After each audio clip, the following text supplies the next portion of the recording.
Heavenly pride arena के final round की शुरुआत होने वाली थी, लेकिन मुकाबला शुरू होने से पहले ही वानफा सेक्ट के सेक्ट मास्टर ने अपने दो डायरेक्ट डिसाइपल्स को एक नया आदेश दिया। उन्होंने शांत स्वर में कहा कि जिन्होंने उनके डिसाइपल का अपमान किया है, उन 3 इंपीरियल क्लैन और 2 होली लैंड को तुरंत खत्म कर दिया जाए। साथ ही आदेश दिया कि जाते समय बड़े बड़े स्टोरेज रिंग भी साथ ले जाना, क्योंकि इतने बड़े परिवारों के पास अनगिनत खजाने होंगे। उधर अरीना में रेफरी फाइनल बैटल के नियम बताने ही वाला था कि निंगटियन आगे बढ़कर सबको चौंका देता है। वो घोषणा करता है कि वानफा सेक्ट के 5 डायरेक्ट डिसाइपल आपस में कभी नहीं लड़ेंगे। वे सभी एक ही सेक्ट के शिष्य हैं और एक दूसरे पर हथियार नहीं उठाएंगे। काफी चर्चा के बाद सभी बड़े शक्तिशाली लोग भी इस निर्णय को स्वीकार कर लेते हैं। आखिरकार आधिकारिक रूप से रैंकिंग घोषित होती है। पहला स्थान निंगटियान को मिलता है, दूसरा स्थान निंगयून, तीसरा म्यू छिंगचेंग, चौथा ह्युआ एन और पांचवां काई बुफान को दिया जाता है। इसके बाद टॉप 10 प्रतिभाओं को मंच पर बुलाकर पुरस्कार दिए जाते हैं। हर विजेता को great sage technique, saint level pills, 10,000 year spirit marrow और अन्य दुर्लभ खजाने प्रदान किए जाते हैं। लेकिन असली तूफान अभी बाकी था। जैसे ही पुरस्कार वितरण समाप्त होता है, सेंट्रल रीजन के सबसे बड़े इंपीरियल क्लैन और होली लैंड के प्रतिनिधि मंच पर आ जाते हैं। सबसे पहले शुआन्युआन इंपीरियल क्लैन सीधे निंगयून को अपने साथ चलने का आदेश देता है। वे कहते हैं कि एंशिएंट हेवी प्यूपिल्स जैसी लेजेंडरी फिजिक उनके क्लैन में ही विकसित होनी चाहिए। उसके बाद हुआंगफू इंपीरियल क्लैन निंगटियान को बुलाता है और कहता है कि उसकी सुप्रीम बोन और उसकी प्रतिभा इंपीरियल क्लैन के योग्य है। याओग्वांग होली लैंड म्यू छिंगचेंग को होली मेडन बनाने का प्रस्ताव देता है। टाइकिंग होली लैंड हुआ एन को अपने डाओ इनहेरिटेंस का उत्तराधिकारी बनाने की बात करता है। मुरोंग इंपीरियल क्लैन काई बुफान को अपने क्लैन में शामिल होने का निमंत्रण देता है। उनका रवैया ऐसा था मानो इन पांचों की इच्छा का कोई महत्व ही न हो। वे खुलेआम कहते हैं कि बाद में उनके सेक्ट से बात कर ली जाएगी, क्योंकि कोई भी उनकी आज्ञा ठुकराने की हिम्मत नहीं करेगा। लेकिन निंगटियान बिना झिझक साफ इनकार कर देता है। वो कहता है कि वे जीवन भर वानफा सेक्ट नहीं छोड़ेंगे। म्यू चिंगचेंग, हुआ एन, काई बुफान और निंगयून भी उसी क्षण स्पष्ट कर देते हैं कि वे किसी इंपीरियल क्लैन या होली लैंड में शामिल नहीं होंगे। काई बुफान तो उनका मजाक उड़ाते हुए कह देता है कि ऐसे इंपीरियल क्लैन उनके योग्य ही नहीं है। उनकी ये बात सुनकर पूरा अरीना स्तब्ध रह जाता है। हुआंगफू इंपीरियल क्लैन का एल्डर गुस्से से पागल हो जाता है। वो निंगटियान को याद दिलाता है कि उसने पहले उनके क्लैन के डिसाइपल को अपंग किया था। अब जबकि इंपीरियल क्लैन उसे स्वीकार कर रहा है, फिर भी उसने मना करने की हिम्मत की। इसके बाद उसका असली इरादा सामने आता है। वो खुलेआम घोषणा करता है कि निंगटियान की छाती से सुप्रीम बोन निकालकर अपने क्लैन के लिए इस्तेमाल करेगा। बाकी इंपीरियल क्लैन भी अपना असली चेहरा दिखा देते हैं। कोई निंगयून की याददाश्त मिटाने की बात करता है, कोई म्यू चिंगचेंग को कैद करने की धमकी देता है, कोई काई बुफान की बैटल एसेंस निकालने का आदेश देता है। कुछ ही पलों में पूरा अरीना युद्ध भूमि बन जाता है। इसी समय लिu यी सब कुछ देख रही होती है।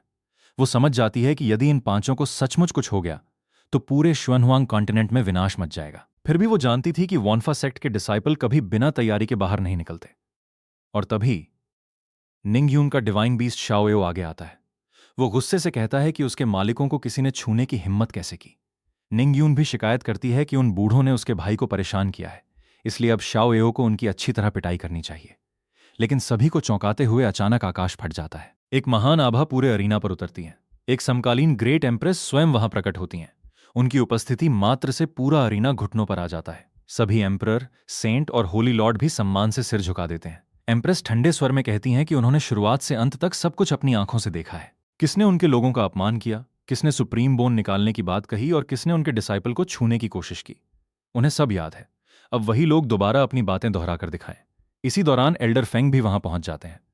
निंगयून दौड़कर उन्हें सारी बात बताती है कि कुछ लोगों ने उसके बड़े भाई की सुप्रीम बोन निकालने की धमकी दी थी। एल्डर फेंग मुस्कुराकर उसे आश्वासन देते हैं कि जिसने भी वानफा सेक्ट के डिसाइपल को धमकाया है, उनमें से कोई भी आज बचकर नहीं जाएगा। एम्प्रेस के सामने पूरा माहौल बदल जाता है। कुछ ही क्षण पहले तक घमंड से भरे इंपीरियल क्लैन के पेट्रियार्क अब घुटनों पर झुक जाते हैं। शुआन्युआन इंपीरियल क्लैन का प्रतिनिधि सबसे पहले माफी मांगता है। उसके बाद हुआंगफू क्लैन, मुरोंग क्लैन और दोनों होली लैंड भी एक एक करके अपनी गलती स्वीकार करते हुए दया की भीख मांगते हैं। वे कहते हैं कि उनके जूनियर अज्ञान थे और उनसे भूल हो गई। लेकिन एम्प्रेस का उत्तर पहले से भी अधिक ठंडा होता है। वो कहती हैं कि ये लोग केवल अपमान तक नहीं रुके थे। उन्होंने उनके डायरेक्ट डिसाइपल की सुप्रीम बोन निकालने, 4 शिष्यों का अपहरण करने और पूरे वानफा सेक्ट को चुनौती देने की कोशिश की थी। सिर्फ माफी मांग लेने से इतना बड़ा अपराध समाप्त नहीं हो सकता।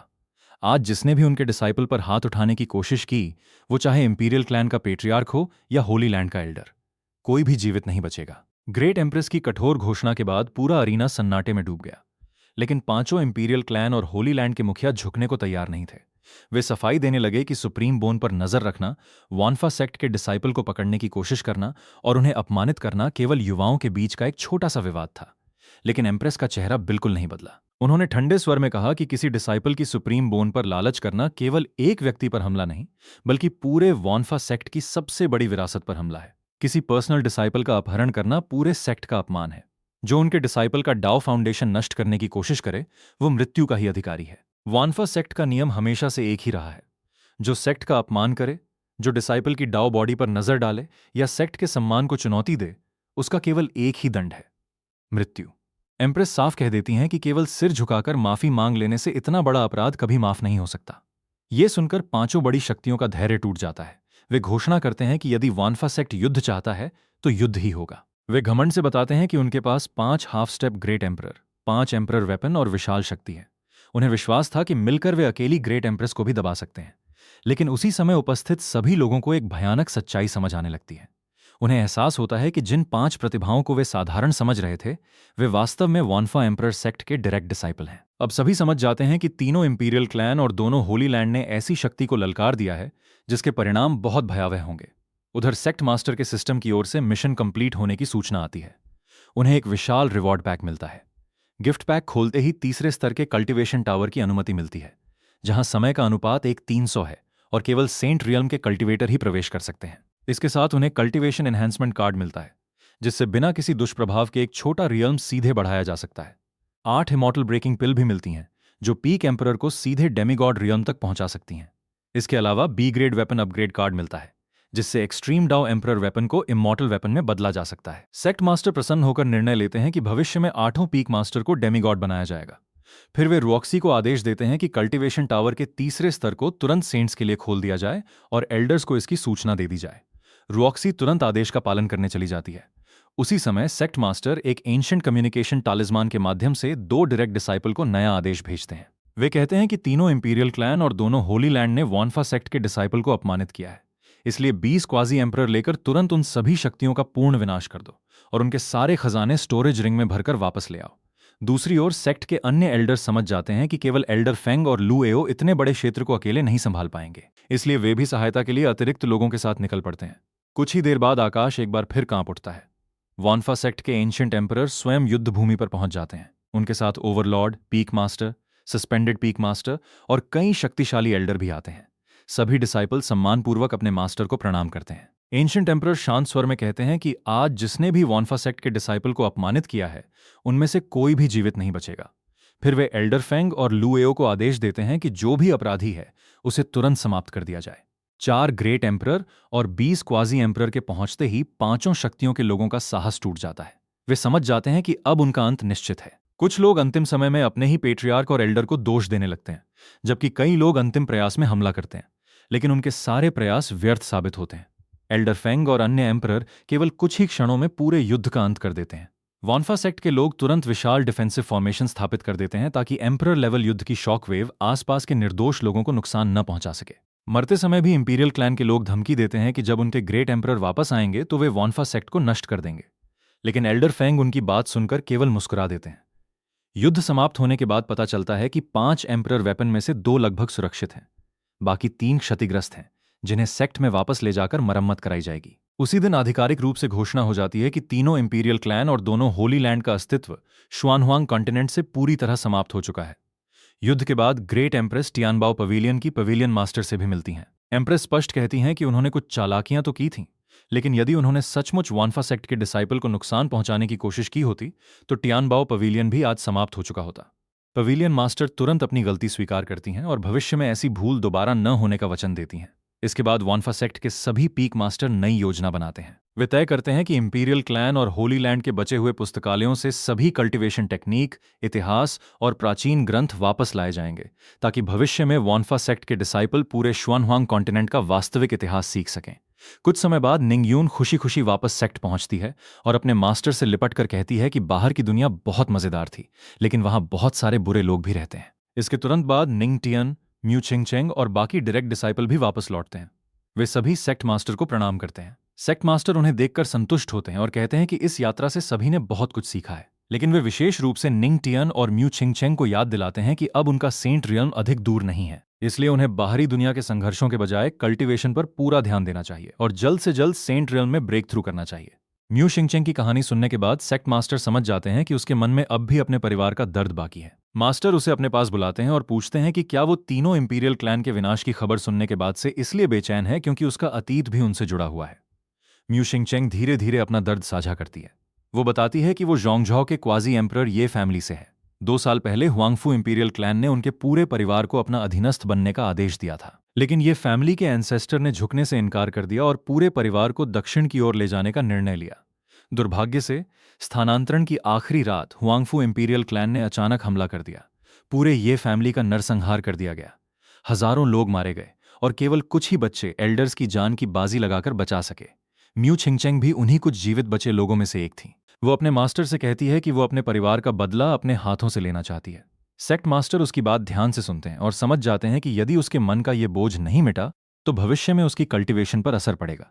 इसलिए वे स्वयं उसके साथ जोंगझो चलने का निर्णय लेते हैं।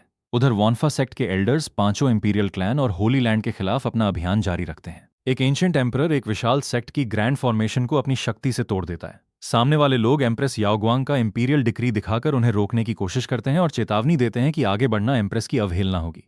लेकिन एंशिएंट एम्परर बिल्कुल नहीं रुकता। वो ठंडे स्वर में कहता है कि उसके सामने केवल एक डिक्री की कोई कीमत नहीं है। यहां तक कि यदि एम्प्रेस स्वयं भी सामने आ जाए तब भी वो अपने शत्रुओं को बिना झिझक समाप्त कर देगा। कुछ ही क्षणों में पूरी ग्रैंड फॉर्मेशन ध्वस्त हो जाती है और विरोध करने वाले सभी कल्टीवेटर मार दिए जाते हैं। दूसरी ओर विंड मास्टर और बाकी एल्डर्स अलग अलग दिशाओं में इंपीरियल क्लैन का सफाया कर रहे थे। उन्हें पता चलता है कि मुरोंग फैमिली की ओर एम्परर फेंग जुए पहले से मौजूद हैं, जबकि हुआंगफू फैमिली की तरफ लिंगशू पीक मास्टर स्वयं युद्ध संभाल रहे हैं। इसलिए वे अगले लक्ष्य शुआनयुआन इंपीरियल क्लैन की ओर बढ़ जाते हैं। शुआनयुआन इंपीरियल क्लैन अपने सबसे शक्तिशाली ग्रैंड फॉर्मेशन के भीतर छिपकर अंतिम प्रतिरोध करता है। पेट्रियार्क सभी एल्डर्स को पूरी ताकत से रक्षा करने का आदेश देता है। उन्हें विश्वास था कि ग्रैंड फॉर्मेशन रहते हुए कोई भी उन्हें नहीं तोड़ सकता। लेकिन वॉन्फा सेक्ट के एल्डर्स के सामने वो रक्षा भी कुछ क्षणों से अधिक नहीं टिक पाती। फॉर्मेशन टूट जाती है और पूरा इंपीरियल क्लैन युद्ध में ढहने लगता है। अंतिम समय तक वे धमकी देते रहते हैं कि जब उनके ग्रेट एम्परर वापस लौटेंगे तब वॉन्फा सेक्ट का अंत निश्चित होगा। लेकिन वॉन्फा सेक्ट के एल्डर्स बिना रुके पूरे क्लैन का सफाया कर देते हैं। युद्ध समाप्त होने के बाद सभी लोग इंपीरियल क्लैन के खजाने इकट्ठा करने लगते हैं। वे देखकर हैरान रह जाते हैं कि हजारों वर्षों से चले आ रहे इन इंपीरियल क्लैन के पास अकल्पनीय संपत्ति, स्पिरिट स्टोन, कल्टीवेशन टेक्निक और अनगिनत दुर्लभ ट्रेजर मौजूद हैं। सभी स्टोरेज रिंग लगभग पूरी तरह भर जाते हैं। एल्डर्स मुस्कुराकर कहते हैं कि अच्छा हुआ सेक्ट मास्टर ने पहले ही कई बड़े स्टोरेज रिंग साथ लाने का आदेश दिया था, वरना इतना खजाना ले जाना भी संभव नहीं होता। इसके बाद पूरी टीम हुआंगफू फैमिली की ओर बढ़ जाती है। उधर मुरोंग इंपीरियल क्लैन में भी वही स्थिति बन जाती है। पूरा क्लैन विनाश के कगार पर पहुंच जाता है। मुरोंग फैमिली का एंसेस्टर अपनी अवतार के माध्यम से प्रकट होकर वॉन्फा सेक्ट से पूछता है कि उन्होंने आखिर उनका क्या अपराध देखा है जो पूरे प्राचीन वंश को समाप्त करने पर उतारू हो गए हैं। वॉन्फा सेक्ट का एम्परर बिना किसी झिझक के जवाब देता है कि जब मुरोंग इंपीरियल क्लैन ने वॉन्फा सेक्ट के डायरेक्ट डिसाइपल को पकड़ने और उनका भविष्य छीनने की कोशिश की थी तब उन्हें दया क्यों नहीं आई थी। अपनी हार सामने देखकर मुरोंग एंसेस्टर आधे संसाधन देकर समझौते का प्रस्ताव रखता है, लेकिन वॉन्फा सेक्ट साफ कह देता है कि उन्हें किसी की दया या सौदे की आवश्यकता नहीं है। मुरोंग फैमिली के नष्ट होते ही उसका हर खजाना वैसे भी वॉन्फा सेक्ट का हो जाएगा। इसके बाद एम्परर मुरोंग एंसेस्टर को चुनौती देता है कि यदि हिम्मत है तो ऊंचे आकाश में आकर अंतिम युद्ध करे। भीषण लड़ाई के बाद मुरोंग एंसेस्टर की अवतार भी पूरी तरह नष्ट कर दी जाती है। हारते समय मुरोंग एंसेस्टर क्रोध से कसम खाता है कि जब उसका वास्तविक शरीर वापस लौटेगा तब वो वॉन्फा सेक्ट को पूरी तरह मिटा देगा, उनके पूरे वंश को समाप्त कर देगा और इस अपमान का बदला लेकर ही शांत होगा। मुरोंग इंपीरियल क्लैन के विनाश के बाद वॉन्फा सेक्ट के एल्डर्स खुशी से हंस पड़ते हैं। वे कहते हैं कि सेक्ट मास्टर सचमुच बहुत दूर की सोचते हैं। अच्छा हुआ उन्होंने पहले ही बड़े बड़े स्टोरेज रिंग साथ लाने का आदेश दिया था, क्योंकि इन प्राचीन इंपीरियल क्लैन का खजाना उम्मीद से कहीं ज्यादा निकला। कुछ देर बाद सभी हुआंगफू इंपीरियल क्लैन की ओर पहुंचते हैं। वहां लिंगशू पीक मास्टर पहले से मौजूद होते हैं। वे सभी एल्डर्स को पीछे हटने का आदेश देते हैं और कहते हैं कि ग्रैंड फॉर्मेशन को वे स्वयं तोड़ेंगे। फॉर्मेशन टूटने के बाद हुआंगफू फैमिली के सभी बड़े लोगों को वे संभालेंगे, जबकि बाकी एल्डर्स पूरे क्लैन का सफाया करेंगे। लिंगशू पीक मास्टर एक ही वार में विशाल ग्रैंड फॉर्मेशन को हिला देते हैं। हुआंगफू फैमिली के लोग घबराकर फॉर्मेशन की मरम्मत करने लगते हैं और पूरी ताकत से रक्षा करने की कोशिश करते हैं, लेकिन उनकी सारी कोशिशें बेकार साबित होती हैं। कुछ ही समय में ग्रैंड फॉर्मेशन पूरी तरह टूट जाती है और वॉन्फा सेक्ट के लोग अंदर घुस जाते हैं। उसी समय सेक्ट मास्टर येजी को उसके पुराने घावों से मुक्त करने के लिए स्वयं हुआंगफू फैमिली लेकर आते हैं। वे उससे कहते हैं कि आज उसके परिवार पर हुए हर अत्याचार का हिसाब चुकाया जाएगा। हुआंगफू फैमिली के सभी बड़े लोग यहीं मौजूद हैं। इसलिए आज वो अपने हाथों से अपने परिवार का बदला ले सकती है। येजी भावुक होकर अपने मास्टर को धन्यवाद देती है। तभी उसे अपने 3 जीवित बचे रिश्तेदार ये युआन, ये युन और छोटी ये शुए भी वहीं मिल जाते हैं। वे सभी वर्षों बाद एक दूसरे को जीवित देखकर भावुक हो जाते हैं। ये युआन पूछता है कि येजी यहां कैसे पहुंची। येजी मुस्कुराकर बताती है कि वो अब वॉन्फा सेक्ट की डिसाइपल बन चुकी है और अपने मास्टर के साथ बदला लेने आई है। तीनों रिश्तेदार ये सुनकर हैरान रह जाते हैं। वे बताते हैं कि उन्होंने भी वॉन्फा सेक्ट द्वारा हुआंगफू फैमिली पर हमले की खबर सुनी थी, इसलिए वे छिपकर सिर्फ इतना देखने आए थे कि उनके दुश्मनों का अंत कैसे होगा। लेकिन उन्होंने कभी नहीं सोचा था कि उन्हें स्वयं अपने दुश्मनों को मारने का अवसर मिलेगा। चारों ये फैमिली के बचे हुए सदस्य एक साथ हथियार उठाते हैं और हुआंगफू फैमिली पर टूट पड़ते हैं। वे गुस्से में कहते हैं कि ये फैमिली ने कभी हुआंगफू फैमिली का कोई नुकसान नहीं किया था। उनका एकमात्र अपराध इतना था कि उन्होंने किसी इंपीरियल क्लैन की गुलामी स्वीकार करने से इनकार कर दिया था, लेकिन उसके बदले हुआंगफू फैमिली ने पूरे ये फैमिली का नरसंहार कर दिया। आज वही दर्द वे अपने दुश्मनों को महसूस कराएंगे। हुआंगफू फैमिली का एक एल्डर उन्हें पहचान लेता है और पछताते हुए कहता है कि उस समय इन बच्चों को भी मार देना चाहिए था, लेकिन अब बहुत देर हो चुकी थी। कुछ ही समय में ये फैमिली के बचे हुए सदस्य अपने हाथों से अपने परिवार का वर्षों पुराना रक्त ऋण चुका देते हैं। जब तक बाकी एल्डर्स वहां पहुंचते हैं, पूरा हुआंगफू फैमिली लगभग समाप्त हो चुका होता है। लिंगशु पीक मास्टर हंसते हुए कहते हैं कि लड़ाई इतनी जल्दी खत्म हो गई कि उन्हें ठीक से युद्ध करने का अवसर भी नहीं मिला। पूरा हुआंगफू फैमिली पहले ही साफ किया जा चुका है और उसका हर खजाना वॉन्फा सेक्ट अपने साथ ले चुका है। इसके बाद सभी लोग वापस लौटने की तैयारी करते हैं। तभी येजी अपने मास्टर से एक और विनती करती है। वो चाहती है कि उसके तीनों रिश्तेदारों को भी वॉन्फा सेक्ट में शामिल होने का अवसर मिले। सेक्ट मास्टर उसकी बात सुनते हैं, लेकिन स्पष्ट करते हैं कि वॉन्फा सेक्ट के नियम सबके लिए समान हैं। चाहे कोई उनका अपना डिसाइपल ही क्यों न हो, नियम नहीं बदले जाएंगे। यदि उसके रिश्तेदार सेक्ट में आना चाहते हैं तो उन्हें भी बाकी लोगों की तरह प्रवेश परीक्षा पास करनी होगी। येजी तुरंत इस निर्णय को स्वीकार कर लेती है। उसके तीनों रिश्तेदार भी सम्मानपूर्वक प्रणाम करते हुए कहते हैं कि उन्हें परीक्षा देने का अवसर मिलना ही उनके लिए बहुत बड़ी बात है। इधर दूसरी ओर अपर रियल में बैठे मुरोंग टियानमिंग अचानक चौंक जाते हैं। उन्हें महसूस होता है कि उनके अवतार से आत्मा का संबंध पूरी तरह टूट चुका है। इसका केवल एक ही अर्थ था, उनका अवतार पूरी तरह नष्ट हो चुका है। उनके भाई भी हैरान रह जाते हैं, क्योंकि उस अवतार में उनकी मूल शक्ति का लगभग 30% मौजूद था। इतनी शक्ति को कोई सामान्य व्यक्ति नष्ट नहीं कर सकता था। मुरोंग टियानमिंग बताते हैं कि मरने से पहले अवतार केवल 2 नाम वापस भेज पाया, वॉन्फा सेक्ट और एंशिएंट एम्परर। लेकिन इन दोनों नामों के बारे में उन्हें कोई जानकारी नहीं थी। इसी समय उन्हें अपनी ब्लड लाइन से जुड़ी एक और भयानक अनुभूति होती है। उन्हें एहसास होता है कि मुरोंग इंपीरियल क्लैन सहित कई प्राचीन इंपीरियल क्लैन का भाग्य पूरी तरह टूट चुका है। इसका अर्थ था कि शुआनहुआंग कॉन्टिनेंट पर कोई बहुत बड़ा परिवर्तन हो चुका है। उधर उसी समय अपर रियल में मौजूद एम्प्रेस याओग्वांग, शुआनमिंग, ताइशु और ताइचू भी अचानक बेचैन हो उठते हैं। बिना किसी चेतावनी के उनके हृदय में तेज पीड़ा उठती है। उन्हें महसूस होता है कि उनकी अपनी डाओ लाइनेज और सेक्ट फाउंडेशन से जुड़ी शक्ति तेजी से समाप्त हो रही है। एम्प्रेस याओग्वांग तुरंत समझ जाती हैं कि शुआनहुआंग कॉन्टिनेंट में उनके होली लैंड के साथ कुछ बहुत बड़ा घट चुका है। टाइकिंग होली लैंड के प्रतिनिधि भी स्वीकार करते हैं कि उन्हें भी अपनी डाओ फाउंडेशन के टूटने का अनुभव हो रहा है, जिसका अर्थ है कि उनका होली लैंड भी भारी संकट में है। लेकिन वहीं मौजूद क्वितियन एम्परर आश्चर्य से बताते हैं कि उन्हें अपनी विरासत या डाओ लाइनेज में कोई असामान्य परिवर्तन महसूस नहीं हो रहा। अपर रियल में मौजूद सभी ग्रेट एम्परर और होली लैंड के शासक शुआनहुआंग कॉन्टिनेंट से आ रही अजीब हलचल को समझने की कोशिश करते हैं। क्वितियन एम्परर से अनुरोध किया जाता है कि वे हेवनली डिडक्शन के माध्यम से पता लगाएं कि आखिर उनकी डाओ लाइनेज के साथ क्या हुआ है। लेकिन क्वितियन एम्परर गंभीर स्वर में बताते हैं कि शुआनहुआंग कॉन्टिनेंट उनसे बहुत दूर है और वहां की हेवनली सीक्रेट्स पूरी तरह अस्त व्यस्त हो चुकी हैं।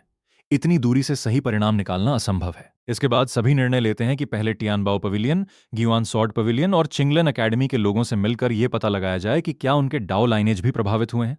जब वे उनसे मिलते हैं तो पता चलता है कि टियानबाओ पवेलियन, गियुआन सॉर्ड पवेलियन और चिंगलन एकेडमी बिल्कुल सुरक्षित हैं।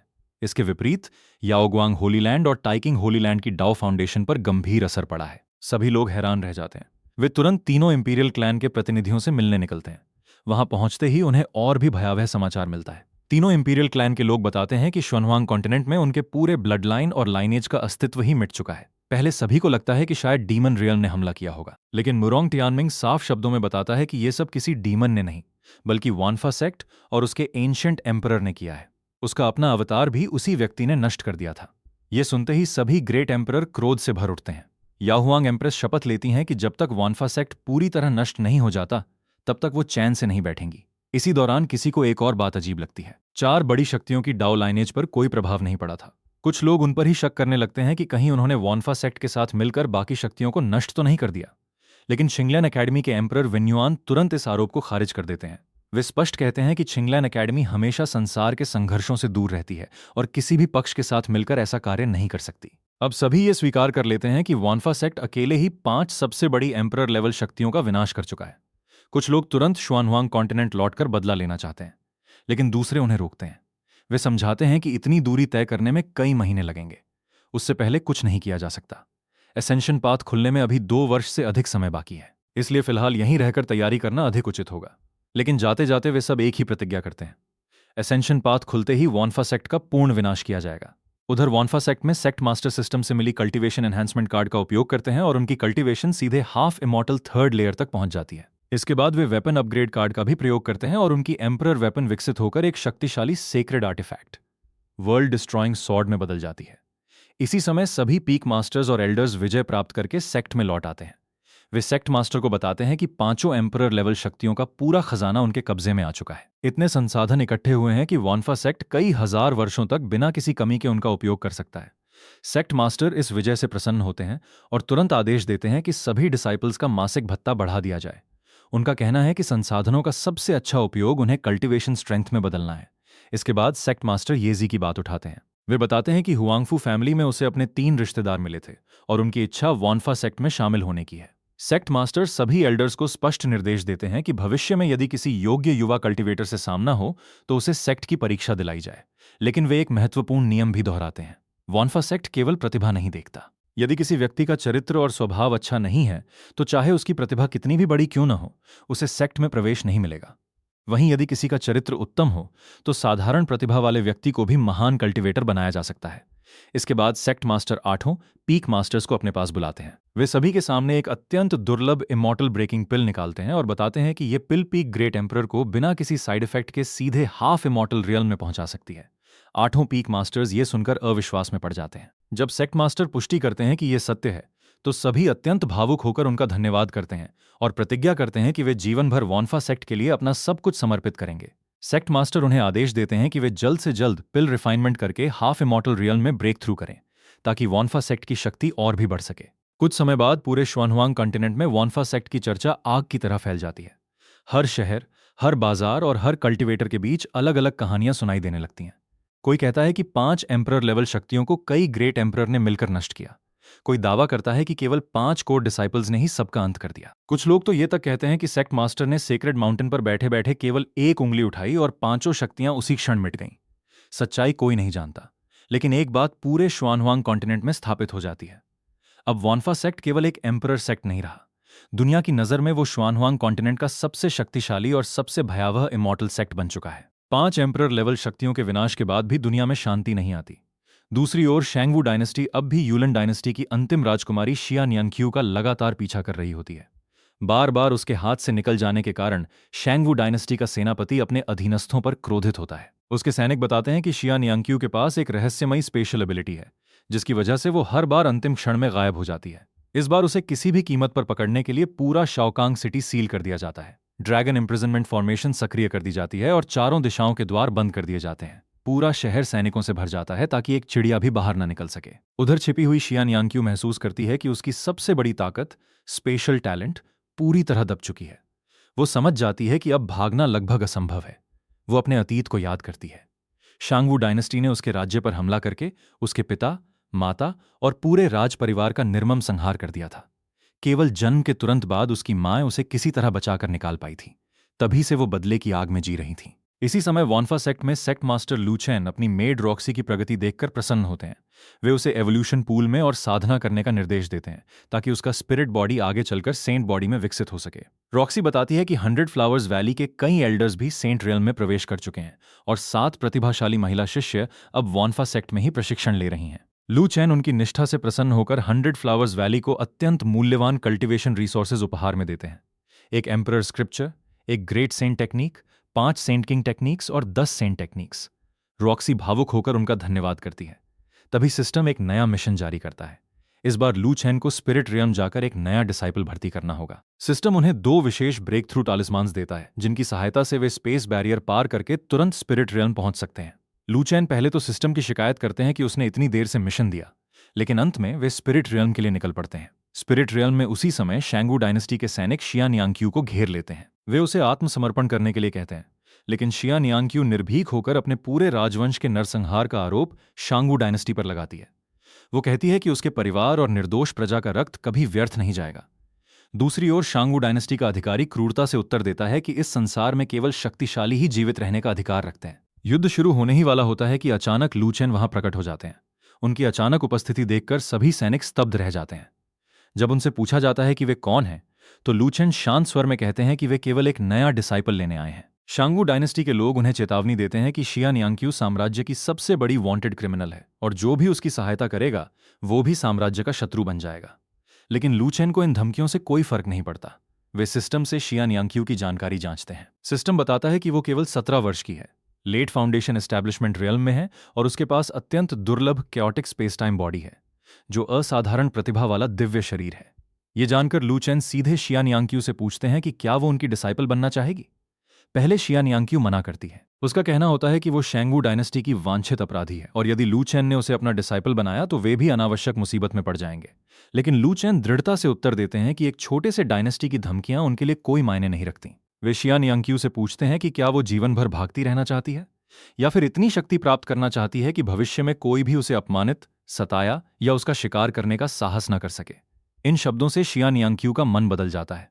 वो तुरंत लू चेन के सामने झुककर उन्हें अपना मास्टर स्वीकार कर लेती है। उसी क्षण सिस्टम घोषणा करता है कि नया डिसाइपल सफलतापूर्वक भर्ती हो चुका है और लू चेन को एक नया डिसाइपल रिक्रूटमेंट गिफ्ट पैक प्राप्त होता है। लू चेन मुस्कुराकर शिया नियांग्क्यू को उठाते हैं और बताते हैं कि आज से वो उनकी छठी डिसाइपल है। उसके ऊपर 2 सीनियर ब्रदर्स और 3 सीनियर सिस्टर्स हैं और सेक्ट लौटने पर वो सबसे मिलेगी। लेकिन लू चेन तुरंत वापस लौटने का निर्णय नहीं लेते। वे कहते हैं कि पहले शिया नियांग्क्यू के हृदय में वर्षों से जल रही प्रतिशोध की आग को शांत किया जाएगा। उसके सभी शत्रुओं का अंत करने और उसके परिवार का बदला दिलाने के बाद ही वे उसे वॉन्फा सेक्ट लेकर जाएंगे। अंत में लू चेन एक और रहस्य उजागर करते हैं। वे बताते हैं कि उनका सेक्ट स्पिरिट रियल्म में नहीं बल्कि उससे कहीं अधिक शक्तिशाली शुएनहुआंग कॉन्टिनेंट में स्थित है, जहां की आध्यात्मिक ऊर्जा और विश्व के नियम स्पिरिट रियल्म से कई गुना श्रेष्ठ हैं। ये सुनकर शिया नियांग्क्यू पूरी तरह स्तब्ध रह जाती है। शिया नियांग्क्यू अभी भी अपने मास्टर लू चेन को लेकर चिंतित रहती है। वो बताती है कि शैंगवू डायनेस्टी की नींव बेहद गहरी है और वहां सेंट रियल्म का एंसेस्टर मौजूद है। वो नहीं चाहती कि उसके कारण उसके मास्टर किसी खतरे में पड़े। लेकिन लू चेन मुस्कुराकर कहते हैं कि उनके लिए सेंट रियल्म के कल्टीवेटर्स भी केवल चींटियों के समान हैं। वे तो अकेले ही पूरे शैंगवू डायनेस्टी का सफाया कर सकते हैं। इतना ही नहीं, उनके सीनियर ब्रदर्स और सीनियर सिस्टर्स भी पूरे डायनेस्टी को नष्ट करने के लिए पर्याप्त हैं। ये सुनकर शिया नियांग्क्यू पूरी तरह स्तब्ध रह जाती है। इसके बाद लू चेन सीधे शैंगवू डायनेस्टी के इंपीरियल पैलेस पहुंच जाते हैं। शैंगवू डायनेस्टी का एंसेस्टर तुरंत उनके सामने सम्मानपूर्वक झुक जाता है और सहायता की पेशकश करता है। लेकिन लू चेन स्पष्ट शब्दों में कहते हैं कि वे किसी सहायता के लिए नहीं आए हैं। वे केवल उन सभी लोगों को मारने आए हैं जिन्होंने यूलन रॉयल फैमिली के नरसंहार में भाग लिया था। शैंगवू डायनेस्टी का एंसेस्टर सफाई देने की कोशिश करता है कि युद्ध में जीवन और मृत्यु सामान्य बात है। ये सुनकर लू चेन क्रोधित हो जाते हैं। वे याद दिलाते हैं कि यूलन रॉयल फैमिली के साथ केवल युद्ध नहीं हुआ था, बल्कि महिलाओं और बच्चों तक का निर्मम संहार किया गया था। ऐसा अपराध किसी भी परिस्थिति में क्षमा योग्य नहीं है। इसके बाद लू चेन पूरे महल के सामने अंतिम चेतावनी देते हैं। वे घोषणा करते हैं कि जिसने भी उस नरसंहार में भाग लिया है वह स्वयं आगे आकर अपने अपराध स्वीकार करे। जो सच स्वीकार करेगा उसकी सजा केवल उसी तक सीमित रहेगी और उसके परिवार को क्षमा कर दिया जाएगा। लेकिन यदि किसी ने सच छिपाया और बाद में पकड़ा गया तो उसके पूरे परिवार का विनाश कर दिया जाएगा। लू चेन के भयावह दबाव के सामने सभी अपराधी टूट जाते हैं और एक एक करके अपने अपराध स्वीकार कर लेते हैं। लू चेन उन सभी की कल्टीवेशन समाप्त कर देते हैं और शिया नियांग्क्यू को स्वयं अपने माता पिता और पूरे राजवंश के हत्यारों से बदला लेने का अवसर देते हैं। शिया नियांग्क्यू अपने हाथों से वर्षों पुरानी रक्त शत्रुता का अंत करती है। उसकी सबसे बड़ी जीवन भर की पीड़ा उसी क्षण समाप्त हो जाती है। इसके बाद लू चेन उससे एक महत्वपूर्ण प्रश्न पूछते हैं। वे जानना चाहते हैं कि क्या वो पूरे शांगवू रॉयल फैमिली को भी समाप्त करना चाहती है। लेकिन शिया नियांग्क्यू शांत होकर उत्तर देती है कि जिन लोगों ने उस नरसंहार में भाग नहीं लिया उन्हें मारना उचित नहीं होगा। यदि पूरा डायनेस्टी नष्ट कर दिया गया तो निर्दोष जनता कष्ट सहेगी। उसका उत्तर सुनकर लू चेन अत्यंत प्रसन्न होते हैं। वे कहते हैं कि उसने अपने हृदय को घृणा के अंधकार में डूबने नहीं दिया और यही एक सच्चे कल्टीवेटर का मार्ग है। लू चेन फिर शांगवू डायनेस्टी के एंसेस्टर की स्मृतियों से जानकारी निकालते हैं और शिया नियांग्क्यू को उस स्थान पर ले जाते हैं जहां उसके माता पिता और पूरे यूलन रॉयल फैमिली को दफनाया गया था। वहां पहुंचकर शिया नियांग्क्यू वर्षों बाद पहली बार अपने परिवार की कब्रों के सामने खड़ी होती है। वो स्वयं अपने माता पिता, भाइयों बहनों और पूरे राजवंश के नाम पत्थरों पर अंकित करती है। आंखों में आंसू लिए वो अपने परिवार से कहती है कि उनका बदला पूरा हो चुका है और अब वे शांति से विश्राम कर सकते हैं। जब वो लौटने लगती है तब लू चेन पूरे कब्रिस्तान के चारों ओर एक शक्तिशाली फॉर्मेशन स्थापित कर देते हैं ताकि भविष्य में कोई भी उस स्थान को अपवित्र न कर सके। इसके बाद वे शियान यानक्यू से पूछते हैं कि क्या स्पिरिट रियल्म में उसका कोई और अधूरा कार्य या लगाव बचा है। शियान यानक्यू विनम्रता से उत्तर देती है कि अब उसका इस संसार से कोई संबंध नहीं बचा। उसकी एकमात्र इच्छा अपने मास्टर के साथ वॉन्फा सेक्ट लौटकर पूरी निष्ठा से कल्टीवेशन करना और भविष्य में सेक्ट की रक्षा करना है। ये सुनकर लू चेन ब्रेक थ्रू तालिस्मान का उपयोग करते हैं और दोनों तुरंत स्पेस बैरियर पार करके श्वेनवांग कॉन्टिनेंट पहुंच जाते हैं। शियान यांग्क्यू वहां की विशाल स्पिरिचुअल एनर्जी महसूस करते ही आश्चर्यचकित रह जाती है। उसे तुरंत एहसास हो जाता है कि यहाँ कल्टीवेशन करना स्पिरिट रियल्म की तुलना में कहीं अधिक आसान है। वानफा सेक्ट पहुंचने पर सभी एल्डर्स सेक्ट मास्टर का स्वागत करते हैं और नई डिसाइपल को देखकर उन्हें बधाई देते हैं। लू चेन घोषणा करते हैं कि आज से शियान यांग्क्यू उनकी छठी डायरेक्ट डिसाइपल है। इसके बाद वे शाओ यूनेर, यूनजी और बिंग ली को बुलाते हैं और अपनी नई जूनियर सिस्टर से उनका परिचय कराते हैं। इस प्रकार शियान यांग्क्यू आधिकारिक रूप से वानफा सेक्ट के विशाल परिवार का हिस्सा बन जाती है और उसके जीवन का एक नया अध्याय शुरू होता है। वानफा सेक्ट पहुंचने के बाद शियान यांग्क्यू का पूरे सेक्ट में बड़े प्रेम से स्वागत किया जाता है। सबसे पहले निंग यून, लिंग यूनजी और हन बिंगली उससे मिलते हैं और उसे अपनी नई जूनियर सिस्टर के रूप में स्वीकार करते हैं। सभी उसे भरोसा दिलाते हैं कि अब से यही उसका नया परिवार है। लू चेन उसे मास्टर डिसाइपल जेड पेंडेंट देते हैं और हन बिंगली को आदेश देते हैं कि वो नियांग्क्यू को सेक्ट की सभी व्यवस्थाओं से परिचित कराए। उसके लिए आइडेंटिटी टोकन, सेक्ट रोब्स और कल्टीवेशन टेक्निक की व्यवस्था करे। इसके बाद हन बिंगली शिया नियांग्क्यू को पूरे वानफा सेक्ट का भ्रमण कराती है। नियांग्क्यू चारों ओर फैली विशाल स्पिरिचुअल एनर्जी और स्वर्ग जैसी सुंदरता देखकर दंग रह जाती है। बिंगली उसे कल्टीवेशन टावर के बारे में बताती है, जहां समय का अनुपात 1:100 है, यानी अंदर 100 दिन की साधना बाहर केवल 1 दिन के बराबर होती है। फिर वो उसे prodigy, battlefield, Xuanhuang tower, sword tower और डिवाइन वेपन टावर दिखाती है, जहां भविष्य में सेक्ट के डिसाइपल्स अपनी शक्ति और युद्ध कौशल को निखारते हैं। आखिरकार दोनों कल्टीवेशन टेक्निक हॉल पहुंचते हैं। हन बिंगली समझाती है कि यहां किसी टेक्निक को स्वयं चुनने की आवश्यकता नहीं होती। हॉल स्वयं साधक की फिजिक, टैलेंट और डाओ हार्ट को पहचान कर उसके लिए सबसे उपयुक्त टेक्निक चुनता है। एल्डर जियांग यू की अनुमति मिलने के बाद शिया नियांग्क्यू हॉल के भीतर प्रवेश करती है और ध्यान लगाकर बैठ जाती है। उसी समय हॉल उसकी विशेष कैओस टाइम स्पेस बॉडी को पहचान लेता है और उसे एक साथ 3 सर्वोच्च इमॉर्टल कल्टीवेशन टेक्निक्स प्रदान करता है: chaos time space technique, time space sword technique और टाइम स्पेस स्टेप। ये तीनों टेक्निक्स एक ही विरासत की हैं और उसकी फिजिक के लिए बिल्कुल उपयुक्त हैं। उधर लू चेन को सिस्टम से 6th डिसाइपल स्वीकार करने का विशेष रिवॉर्ड मिलता है। सिस्टम उसे एक कल्टीवेशन एडवांसमेंट कार्ड देता है, जिससे बिना किसी दुष्प्रभाव के उसकी कल्टीवेशन एक छोटे रियल्म तक बढ़ जाती है। इसके साथ ही उसे 100 million low grade immortal crystals, 2 immortal vines वाला सेक्ट स्मॉल वर्ल्ड और 100 फोल्ड एनलाइटमेंट फ्यूटोन प्राप्त होता है। ये विशेष फ्यूटोन साधना डाओ कॉम्प्रिहेंशन, टेक्निक्स और हेवनली लॉज की समझ को 100 गुना तक बढ़ा देता है। लू चेन तुरंत समझ जाते हैं कि भविष्य में इमॉर्टल रियल्म तक पहुंचने के लिए ये रिवॉर्ड्स अत्यंत महत्वपूर्ण होंगे। इसके बाद लू चेन सिस्टम से प्राप्त सेक्ट स्मॉल वर्ल्ड को वानफा सेक्ट में स्थापित कर देते हैं।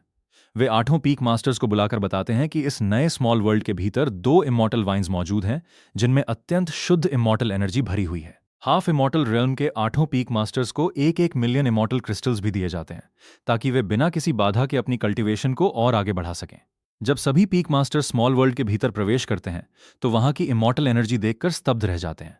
उन्हें महसूस होता है कि यह स्थान किसी भी सेक्रेड लैंड से कहीं अधिक शक्तिशाली है। लू चेन आदेश देते हैं कि इस क्षेत्र की कड़ी सुरक्षा की जाए और विशेष रूप से निंग यून जैसे जिज्ञासु बच्चों को गलती से भी यहां प्रवेश न करने दिया जाए, क्योंकि उसकी हैवी प्यूपिल्स साधारण रिस्ट्रिक्शंस को आसानी से भेद सकती हैं। अंत में सभी पीक मास्टर्स सेक्ट मास्टर की दूरदर्शिता और उदारता की प्रशंसा करते हैं और पूरी निष्ठा से सेक्ट की सेवा करने का संकल्प लेते हैं। निंग टियान और म्यू चिंगचेंग सफलतापूर्वक सेंट रियल्म में प्रवेश कर लेते हैं और अपनी हेवनली ट्रिब्यूलेशन पार करने के बाद मास्टर लू चेन के सामने उपस्थित होते हैं। लू चेन दोनों की प्रशंसा करते हैं, लेकिन साथ ही उन्हें चेतावनी भी देते हैं कि सेंट बन जाना केवल शुरुआत है। इमॉर्टल पाथ बहुत लंबी है, इसलिए कभी भी घमंड, आलस्य या लापरवाही नहीं करनी चाहिए। दोनों गुरु के उपदेश को विनम्रता से स्वीकार करते हैं और भविष्य में और अधिक मेहनत करने का संकल्प लेते हैं। बाकी सभी शिष्य भी अपने सीनियर ब्रदर और सीनियर सिस्टर की सफलता देखकर प्रेरित हो जाते हैं। इसके बाद लू चेन पूरे सेक्ट के लिए नई साधना योजना घोषित करते हैं। निंग यू, लू एओ और यिन शाओ को कल्टीवेशन टावर में बंद साधना करने का आदेश दिया जाता है और स्पष्ट कहा जाता है कि सेंट रियल्म प्राप्त किए बिना कोई भी टावर से बाहर नहीं निकलेगा। वहीं निंग टियान, म्यू चिंगचेंग, लिंग यूनजी, हन बिंगली और शिया नियांग्क्यू को निर्देश मिलता है कि सेंट बनने के बाद वे डिवाइन वेपन टावर जाकर अपने भाग्य के अनुसार डिवाइन वेपन प्राप्त करें। इसके बाद लू चेन स्वयं भी कुछ समय के लिए सिक्लूजन में जाकर कल्टीवेशन करने का निर्णय लेते हैं। कुछ समय बाद निंग टियन और म्यू चिंगचेंग डिवाइन वेपन टावर पहुंचते हैं। एल्डर वांगबो उनका स्वागत करते हैं और टावर के नियम बताते हैं।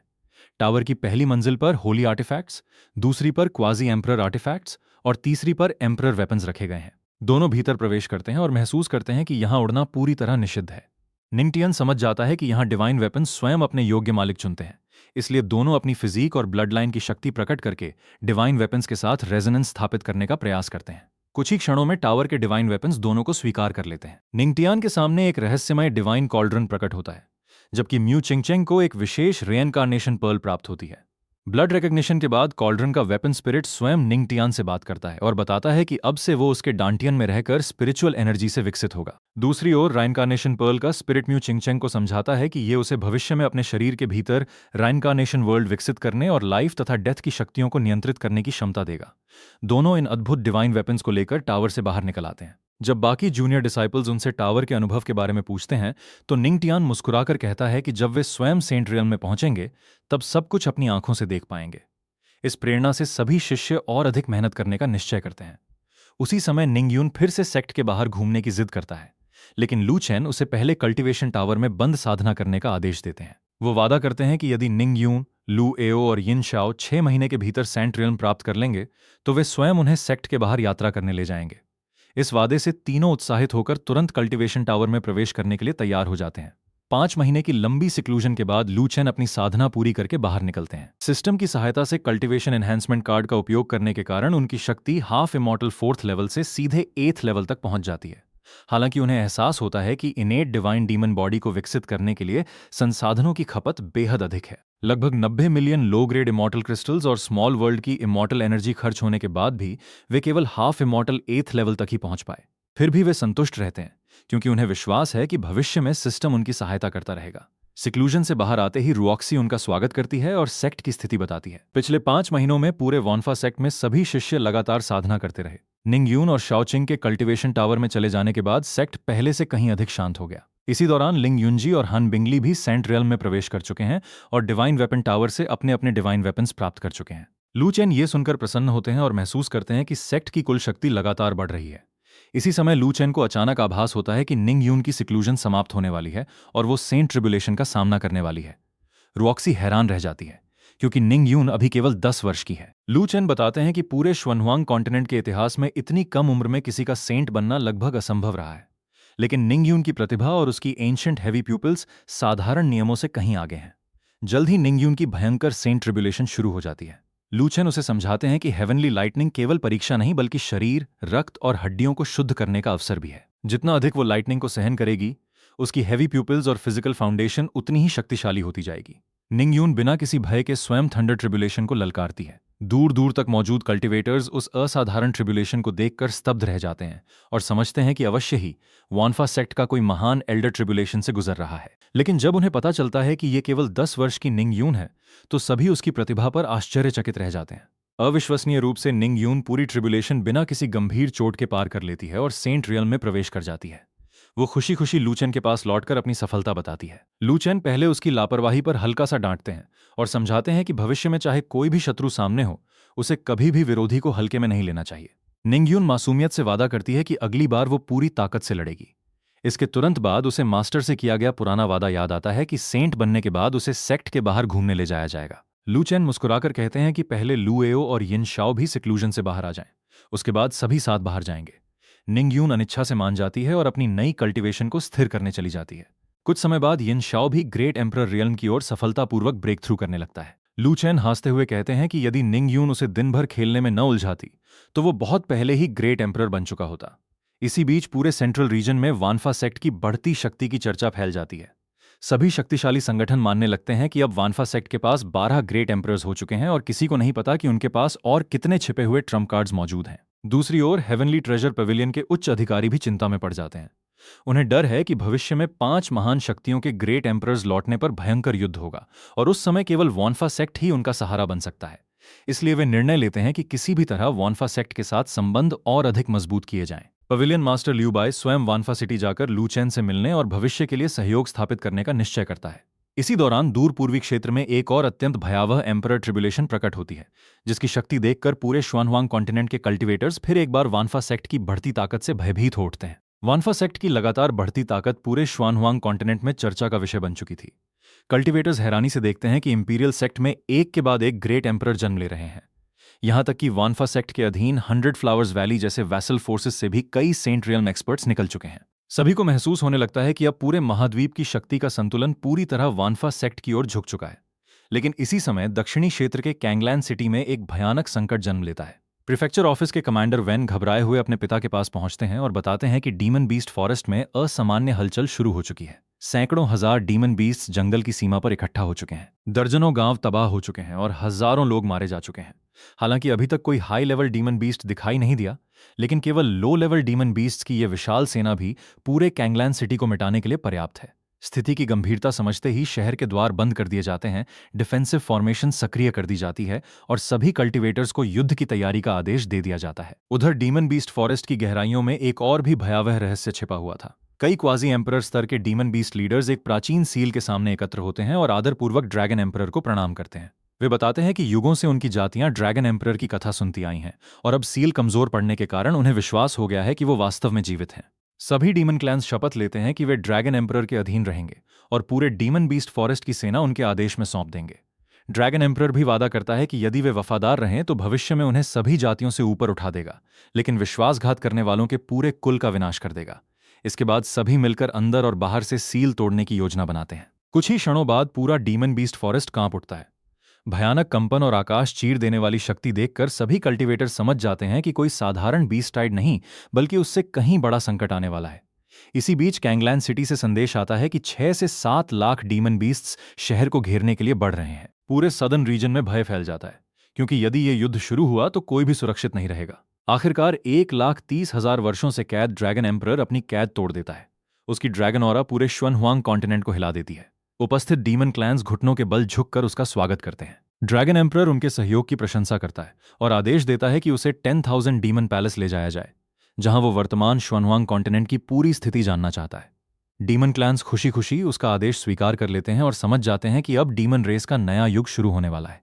इसी समय वानफा सेक्ट में लू चेन शांत बैठकर रुऑक्सी से सेवा ले रहे होते हैं। अचानक उन्हें दूर से एक अत्यंत दुर्लभ ड्रैगन एम्परर की ऑरा महसूस होती है। वे तुरंत समझ जाते हैं कि दुनिया में एक और एम्परर प्रकट हो चुका है। लू चेन मुस्कुराकर कहते हैं कि श्वानहुआंग कॉन्टिनेंट अब एक अत्यंत उथल पुथल भरे युग में प्रवेश कर चुका है। दूसरी ओर आइस गॉड पैलेस के उच्च अधिकारी भी इस परिवर्तन को महसूस करते हैं। वे चिंता व्यक्त करते हैं कि केवल 2 वर्षों बाद पैथ ऑफ इमॉर्टैलिटी खुलेगा और स्टारी स्काई में गए सभी ग्रेट एम्परर्स वापस लौटेंगे। आने वाला समय पूरे महाद्वीप के लिए निर्णायक युद्ध का संकेत दे रहा है। वानफा सेक्ट की बढ़ती शक्ति की चर्चा पूरे महाद्वीप में फैल चुकी थी। आइस गॉड पैलेस के सभी एल्डर्स इस निष्कर्ष पर पहुंचते हैं कि जब तक वानफा सेक्ट उनके पीछे खड़ा है, उन्हें किसी भी बाहरी खतरे से डरने की आवश्यकता नहीं। लेकिन उसी समय कैंगलैन सिटी में स्थिति पूरी तरह बदल जाती है।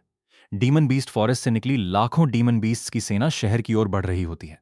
तुरंत सिटी लॉर्ड को संदेश भेजा जाता है कि वो सभी एक्सपर्ट्स को लेकर शहर की रक्षा के लिए तैयार हो जाए। सैनिक भी शपथ लेते हैं कि वे अपने परिवारों और कैंगलैन सिटी की रक्षा करते हुए अंतिम सांस तक लड़ेंगे और एक कदम भी पीछे नहीं हटेंगे।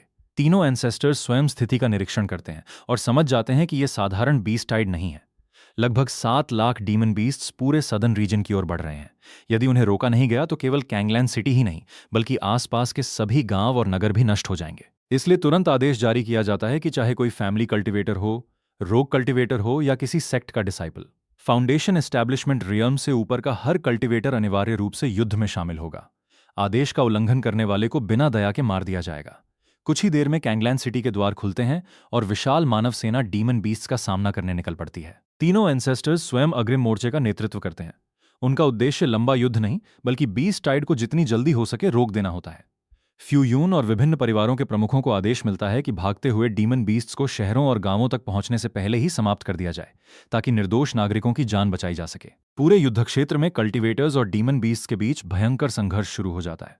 उधर 10,000 डीमन पैलेस में ड्रैगन एम्परर अपने अधीनस्थ डीमन किंग से इस बीस्टाइड का कारण पूछता है। 7 टेल्ड फॉक्स बताती है कि जब ड्रैगन एम्परर ने सील तोड़कर जन्म लिया, तब उसकी ड्रैगन ऑरा इतनी भयानक थी कि जंगल के बाहरी क्षेत्र में रहने वाले लाखों निम्न स्तर के डीमन बीस्ट्स भयभीत होकर मानव क्षेत्रों की ओर भाग गए और यही बीस्टाइड का कारण बना।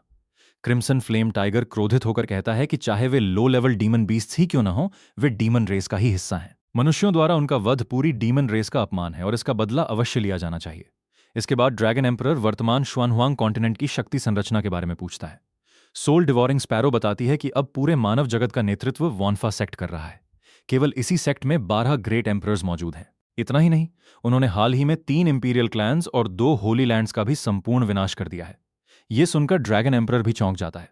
उसे विश्वास ही नहीं होता कि मात्र 1,30,000 वर्षों में मानव जाति इतनी शक्तिशाली बन चुकी है। डीमन किंग्स उसे सलाह देते हैं कि अभी सीधे वॉनफा सेक्ट से टकराना आत्मघाती होगा। पहले डीमन रेस को अपनी शक्ति बढ़ानी चाहिए। काफी विचार विमर्श के बाद ड्रैगन एम्परर निर्णय लेता है कि फिलहाल वॉनफा सेक्ट के विरुद्ध युद्ध नहीं किया जाएगा, लेकिन कैंगलैंड सिटी में मारे गए लाखों डीमन बीस्ट का बदला अवश्य लिया जाएगा। वो अपने एलीट डीमन फोर्सेस को आदेश देता है कि वे पहले कैंगयांग सिटी पर हमला करें और इसे डीमन रेस के प्रतिशोध की शुरुआत माने। सभी डीमन किंग्स ड्रैगन एम्परर के आदेश को स्वीकार करते हैं और भविष्य में मानव जाति के विरुद्ध बड़े युद्ध की तैयारी शुरू कर देते हैं। दूसरी ओर शुआंगवांग सिटी में भी ड्रैगन एम्परर के पुनर्जन्म की खबर पहुंच चुकी होती है। फ्यू फैमिली सहायता की गुहार लगाती है, लेकिन वहां के कई एल्डर्स मानते हैं कि एम्परर लेवल ड्रैगन के विरुद्ध युद्ध में कूदना पूरे परिवार को संकट में डाल देगा। उनका मत होता है कि फिलहाल अपने नगर और परिवार की रक्षा करना ही सबसे बुद्धिमानी होगी। इस प्रकार पूरे शुआनहुआंग कॉन्टिनेंट में आने वाले महायुद्ध की आहट और भी स्पष्ट हो जाती है। शुआंगवांग सिटी के लिन फैमिली के भीतर बीस्ट टाइड को लेकर गहरी बहस छिड़ जाती है। कुछ एल्डर्स का मानना होता है कि एम्परर लेवल ड्रैगन के प्रकट होने के बाद कैंगलैंड सिटी की सहायता करना आत्मघाती होगा, लेकिन ग्रेट एंसेस्टर उन्हें याद दिलाते हैं कि फ्यू फैमिली सदियों से लिन फैमिली की वफादार वासल रही है। यदि संकट की घड़ी में उन्हें अकेला छोड़ दिया गया तो भविष्य में कोई भी शक्ति लिन फैमिली पर विश्वास नहीं करेगी। उनका विश्लेषण यह भी होता है कि यह डीमन रेस की योजनाबद्ध लड़ाई नहीं, बल्कि ड्रैगन एम्परर के प्रकट होने से भयभीत होकर भागे हुए डीमन बीस्ट्स का परिणाम है। सबसे बड़ा कारण यह है कि अब पूरे शुआनहुआंग कॉन्टिनेंट पर वॉनफा सेक्ट का प्रभाव है, इसलिए डीमन रेस कभी भी खुलकर मानव जाति के विरुद्ध युद्ध छेड़ने का साहस नहीं करेगी। इसी निर्णय के साथ लिन फैमिली अपने एल्डर्स और युवा डिसाइपल्स को कैंगलैंड सिटी की सहायता के लिए भेजने का निश्चय करती है, ताकि वे युद्ध का अनुभव भी प्राप्त कर सकें। उधर वॉनफा सेक्ट में निंग यून बड़ी मासूमियत से अपने मास्टर के लिए चाय बनाकर लाती है। ल्यू चेन तुरंत समझ जाते हैं कि उनकी प्यारी डिसाइपल के मन में कोई शरारत चल रही है। निंग यून उन्हें पिछला वादा याद दिलाती है कि लिटिल वुल्फ के सिक्लूजन से बाहर आने के बाद उन्हें सेक्ट से बाहर घूमने जाने की अनुमति दी जाएगी। लू चेन आखिरकार मान जाते हैं, लेकिन इस बार केवल निंग यूं, लू हुओ और यान शाओ ही नहीं, बल्कि कई अन्य डायरेक्ट डिसाइपल्स भी उनके साथ ट्रेनिंग मिशन पर जाएंगे। इसके बाद यूनजी, बिंगली, सू चिंग्रुयो, चेन पिंगान और चेन डॉक्शुअन भी उपस्थित होते हैं। लू चेन उन्हें बताते हैं कि सदर्न रीजन में फैला बीस्ट टाइड उनके लिए वास्तविक युद्ध का अनुभव प्राप्त करने का सर्वोत्तम अवसर है। साथ ही वे युनजी को याद दिलाते हैं कि इस यात्रा के दौरान वो अपने अतीत के अधूरे हिसाब भी बराबर कर सकता है। सभी डिसाइपल्स उत्साह के साथ इस मिशन को स्वीकार कर लेते हैं। निंग यून तो पहले ही तय कर लेती है कि डीमन बीस्ट फॉरेस्ट से सबसे स्वादिष्ट डीमन बीस्ट मीट लाकर अपने मास्टर को खिलाएगी। दूसरी ओर सू चिंग्रुयो अपने साथियों से एक अलग अनुरोध करती है। वो चाहती है कि डीमन बीस्ट फॉरेस्ट जाने से पहले वे उसके पुराने गांव जाएं, जहां कभी उसका पूरा परिवार निर्ममता से मार दिया गया था। यूनजी और बाकी सभी बिना किसी हिचकिचाहट के उसके साथ चलने का निर्णय लेते हैं। उनके लिए ट्रेनिंग से पहले अपनी सीनियर सिस्टर के अतीत का दर्द मिटाना भी उतना ही महत्वपूर्ण था। इसी बीच लिन फैमिली की सहायता सेना कैंगलैंड सिटी पहुंच जाती है। फ्यू फैमिली उनका भव्य स्वागत करती है और उनके समय पर पहुंचने के लिए आभार व्यक्त करती है। लिन फैमिली स्पष्ट करती है कि फ्यू फैमिली वर्षों से उनके प्रति निष्ठावान रही है, इसलिए संकट की इस घड़ी में उनकी सहायता करना उनका कर्तव्य है। दोनों पक्ष मिलकर बीस्ट टाइड के विरुद्ध संयुक्त रूप से लड़ने की तैयारी शुरू कर देते हैं। दूसरी ओर सू चिंग्रुयो अपने साथियों के साथ एक छोटे नगर में पहुंचती है। वहां का दृश्य देखकर उसे अपने बचपन की यादें सताने लगती हैं। वो बताती है कि उसका असली गांव इससे भी अधिक दूर था और बचपन में वो अपने माता, पिता और भाइयों के साथ इसी कस्बे में सामान खरीदने आया करती थीं। लेकिन एक दिन जब वो अकेले पहाड़ों में औषधियां इकट्ठा करने गई थीं, लौटने पर उसने पूरे गांव को लाशों में बदलते देखा। किसी भी व्यक्ति का रक्त शरीर में नहीं बचा था। ये दृश्य आज भी उसके मन में गहरे घाव की तरह मौजूद है। युनजी तुरंत इस घटना को ईवल मून सेक्ट की पुरानी रक्त पिपासु डिमोनिक टेक्निक से जोड़ देता है। वो बताता है कि उस सेक्ट ने आसपास के कई गांवों और छोटे सेक्ट्स के लोगों का रक्त निकालकर कल्टीवेशन की थी और बाद में वॉनफा सेक्ट के डिसाइपल्स ने उस पूरे ईवल मून सेक्ट का विनाश कर दिया था। बिंगली शांतिपूर्वक स्थिति का विश्लेषण करती है और कहती है कि यदि सच जानना है तो सबसे पहले सिटी लॉर्ड्स मैंशन जाकर पुराने अभिलेखों और घटनाओं की जांच करनी होगी। सभी डिसाइपल्स उसकी योजना से सहमत हो जाते हैं और सू छिंग्रियो के परिवार के असली हत्यारों का पता लगाने के लिए सिटी लॉर्ड्स मैंशन की ओर रवाना हो जाते हैं। दोस्तों, आज की वीडियो यहीं पर खत्म होती है। अगर आपको ये स्टोरी पसंद आई हो तो वीडियो को लाइक करना मत भूलिए। कमेंट नेक्स्ट पार्ट अगर आप इसका अगला भाग जल्द से जल्द देखना चाहते हैं। और ऐसे ही शानदार डोंग हुआ, मैन हुआ और कल्टीवेशन स्टोरीज के लिए सब्सक्राइब कर लीजिए इस चैनल को और बेल आइकन भी दबा दीजिए ताकि अगली वीडियो सबसे पहले आप तक पहुंचे।